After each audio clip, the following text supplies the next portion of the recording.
ہمارے حضرت محی السنہ رحمہ اللہ علماء کے مجموع میں اکثر بڑے درد بھرے لہجے میں ایک شعر پڑھتے تھے خواجہ صاحب رحمۃ اللہ علیہ کی رباعی کہ دل میں لگا کے ان کی لو، اللہ تعالیٰ کی دل میں لگا کے ان کی لو کر دے جہاں میں نشر ضو، شمعیں تو جل رہی ہیں سو بزم میں مگر روشنی نہیں۔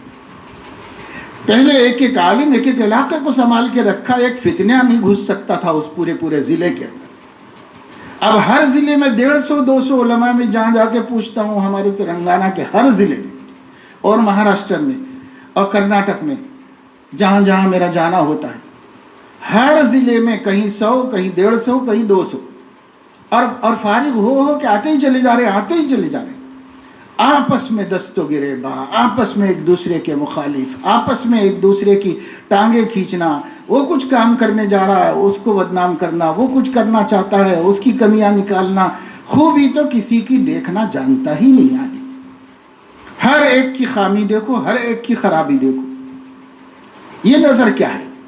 یہ نظر ہم داعیوں کی نہیں ہونی چاہیے، ہم دین کے خدمت گزاروں کی یہ نظر نہیں ہونی چاہیے۔ یہ نظر بہت غلط نظر ہے۔ بڑی بھونڈی سی مثال ہے مگر بالکل پکی ہے، بڑوں سے سنی، اس لیے میں آپ کو بتاتا ہوں کہ ہم ایک چمن ہے، اس چمن میں انسان جائے گا تو اس کی نظر پھولوں ہی پہ پڑے گی۔ یہ پھول، ارے واہ کیا ماشاءاللہ کتنا عمدہ ہے، وہ پھول، یہ پھول، ادھر دیکھا ادھر دیکھا اور کچھ دکھتا ہی نہیں اس کو۔ اور چوپایا جاتا ہے تو اس کی نظر صرف گھاس پہ پڑتی ہے کہ یہ پتا نوچوں، یہ گھاس کھاؤں، یہ پتا، اسی پر اس کی نظر ہے، پھولوں سے اسے کچھ لینا دینا۔ اور ایک بد جانور ہوتا ہے، وہ جائے گا تو پورے چمن میں نہ پھول نہ پتے، اس کی نظر ہے صرف گو پیخانے کے اوپر۔ اللہ معاف فرمائے، ہماری نظر جس پر پڑی اس کا عیب ہی دکھائی دیا، کوئی خوبی نہیں دکھائی دیتی۔ دوسرے عالم کی، دوسرے امام کی، دوسرے خدمت گزار کے، دوسرے داعی کی کوئی خوبی ہمیں نظر نہیں آتی، کمیاں، خرابیاں، برائیاں بس یہ نظر آتی۔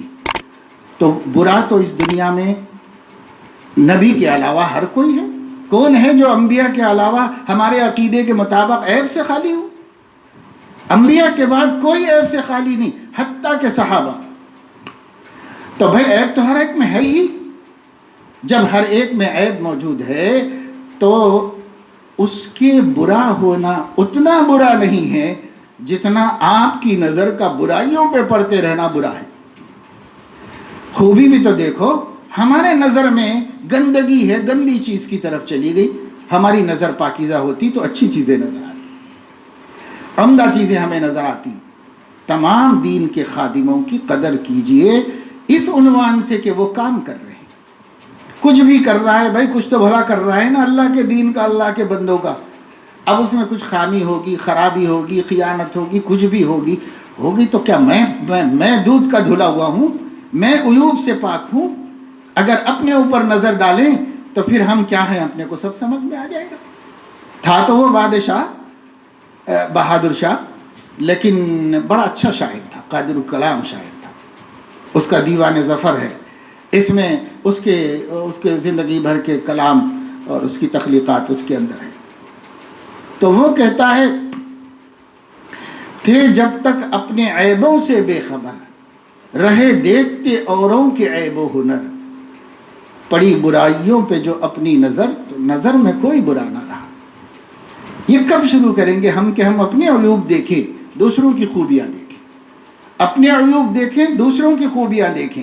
جس دن ہم کو یہ کرنا آ جائے گا اس دن ہم اللہ کے نظر میں پیارے ہو جائیں گے۔ اللہ کی نظر میں پیارے قیمتی کپڑے پہن کے نہیں ہوں گے، ابا قبا سے نہیں ہوں گے، شاندار پگڑی سے نہیں ہوں گے، ایک مشت داڑھی سے نہیں ہوں گے، سر سے پیر تک متبع سنت نظر آئیں، بہت بڑے ولی اللہ دکھیں تو لوگ تو کہیں گے کہ اللہ والے نظر آ رہے ہیں، لیکن اللہ تو ہمارے باطن میں دیکھتا ہے۔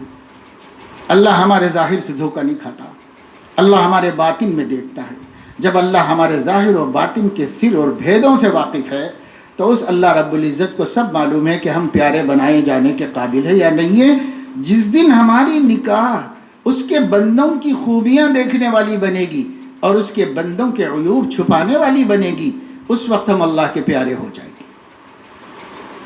آپ کے بچے کو کوئی بدنام کرتا ہے، آپ کے بچے کی برائیاں محلے میں مشہور کرتا ہے، کیا آپ کو اس سے محبت ہوتی ہے؟ آپ کو اس سے دیکھ کے جی جلتا ہے؟ اللہ کے بندوں کو آپ برا کریں گے، بدنام کریں گے، رسوا کریں گے تو اللہ آپ سے کیسے خوش ہوگا؟ اللہ پاک بھی خوش نہیں ہوگا۔ الخلق عیال اللہ فاحب الخلق الی اللہ من احسن الی عیالہ۔ اللہ کی مخلوق کے ساتھ جو حسن سلوک کرے گا اللہ اس کو اپنا محبوب بنائے گا۔ تو خدا کے پیارے بندے کے لیے یہ ہونا چاہیے، اپنی خوبیوں کو زیادہ نہیں دیکھنا چاہیے، شکر کی حد تک دیکھنا چاہیے کہ بھئی اللہ نے توفیق دی نماز کی، اللہ نے توفیق دی اتباع سنت کی، اللہ نے توفیق دی اپنا چہرہ بشرا حلیہ سنت کے مطابق بنانے کی، اہل اللہ کی شباہت کی۔ یہ کوئی کم نعمت نہیں ہے، بڑی بڑی نعمتیں ہیں جو اللہ نے ہمیں دی ہیں، میں اس کی تنقیص نہیں کرتا، لیکن اگر اس کو کافی سمجھتے ہیں تو پھر یہ غلط تصور ہے، یہ غلط خیال ہے۔ اس لیے کہ اس مسنون سراپا میں جو ہستی ہے وہ ہستی بھی مسنون زندگی والی ہو، مسنون صفت والی ہو، مسنون اخلاق والی ہو۔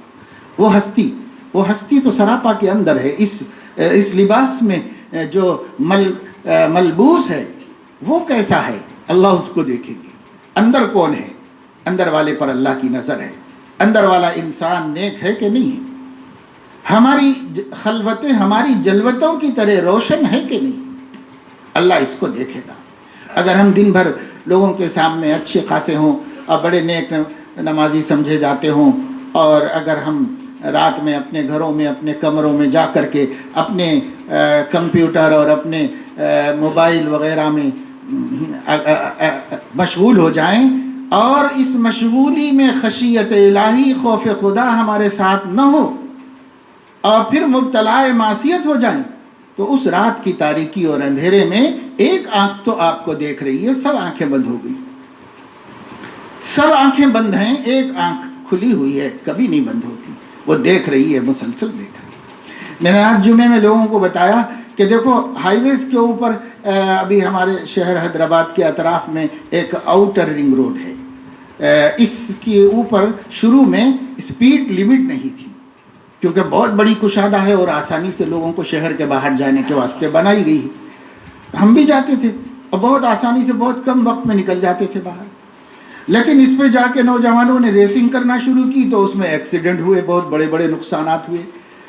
تب پھر حکومت نے لمٹ مقرر کر دی کہ سب 100 سے آگے نہیں چلا سکتے اس کے اوپر، تو جگہ جگہ لگا دیا گیا ہے، اور جگہ جگہ درختوں کے بیچ میں اور یہاں ادھر ایسے مخفی جگہوں پہ کیمرے لگا دیے گئے ہیں، اور کیمرے لے کے بیٹھتے ہیں اور جس کی اوور اسپیڈ ہوتی ہے اس کو فوراً چالان کر دیتے ہیں۔ تو چونکہ میں اکثر جانا ہوتا ہے اس روڈ پر سے، تو میں نے دیکھا کہ اس اعلان کے بعد سے، لمٹ مقرر کرنے کے بعد سے لوگوں کی رفتار بالکل بدل گئی، سبھی لوگ تقریباً ایک جیسے جا رہے ہیں، سبھی ایک جیسے جا رہے تھے، ایک آدھ کوئی سرفرا نکل جاتا ہے، لیکن اکثر لوگ جو ہے جتنے پڑھے لکھے سمجھدار ہیں، بڑا آفیسر ہو، معمولی آدمی ہو، میکانک ہو، مولانا صاحب ہوں، سب ایک لیمیٹ میں جا رہے ہیں، کیونکہ صاحب تھوڑی غفلت کریں گے 1300 روپے کا چالان ہے، سیدھے آ جائے گا اپنے گھر پہ ہی، تو اگر نہیں بھی دیں گے تو کبھی کبھی یہی راستے میں روک لیتے ہیں اور ان کے پاس ان کے موبائل میں فوراً جا کر اچھا صاحب آپ کے اتنے 1000 روپے جمع ہو گئے، پے کیجئے، نہیں تو آگے نہیں جانے دیں گے، روک لیتے ہیں وہاں۔ یہ سسٹم صرف ہماری زندگی کی سہولتوں کے لیے نہیں ہے، یہ سسٹم اپنے عقیدوں کو مضبوط کرنے کے واسطے کہ ہمارا عقیدہ اس سے مضبوط ہو جائے۔ ایک آنکھ ہے جو ہر جگہ سے دیکھ رہی ہے اور وہ چالان پہ چالان کرتی جائے۔